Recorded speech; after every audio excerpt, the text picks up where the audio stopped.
আজ আমি তোমাদের জন্য নিয়ে এসেছি গোটা গোটা লোটে মাছের ঝাল। লোটে মাছ রান্না আমরা সবাই জানি, কিন্তু মাছ রান্না করতে গিয়ে একটু ভেঙে যায়, তাই তো। তাই আমি কিভাবে দেখাবো আজকে গোটা গোটা লোটে মাছের ঝাল করতে হয়।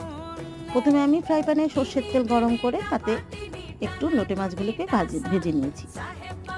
মাছগুলোকে প্রথমে আমি একটু হালকা কর্নফ্লাওয়ার মাখিয়ে নিয়েছিলাম নুন হলুদের সাথে। এভাবে সুন্দর করে এপিট ওপিট উল্টে ভেজে নিলে মাছগুলো একটু ভাঙবে না।